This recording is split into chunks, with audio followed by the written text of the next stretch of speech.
So Odell Beckham, I'm told, made a statement that making $100 million in a contract for a lifetime, and that's all that you get. He had some concerns about whether that was enough money. I wondered what your thoughts were about it, and then I'll share what I think. I think you could make it work. And this is what I would do if I got $100 million. Just me. Mm-hmm. So first of all, it's not $100 million because tax comes out of it. Right. So now let's just say 40%. So now you got $60 million.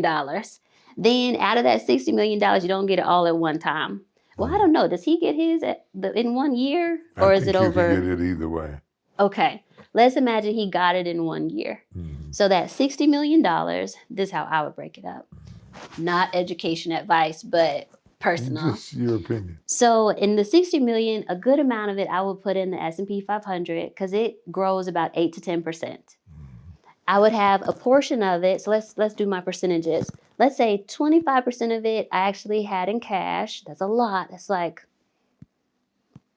25%, 18, like 23, like, we're getting into minutia, but let's say 20 million of it, that's still a lot. But 20 million cash, that's making 5% a year, 4 to 5% in high interest or high yield. That actually can pay for his family.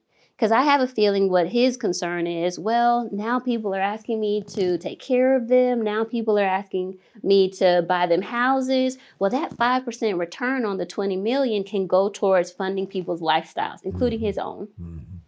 Then we have, and 20% is a lot of 60. So let's say that 10 million we did in cash and the 5% is going towards family.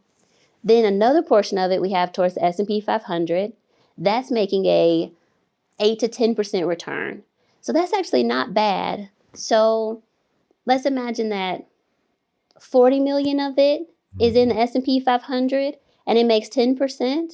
Well, that's 4 million that is compounding every year. Mm-hmm. And that actually can start growing. Mm-hmm. Then the next piece of it, we're now putting into, and we don't have to think about the actual amounts per, but the next piece of it, we're putting into things that make more.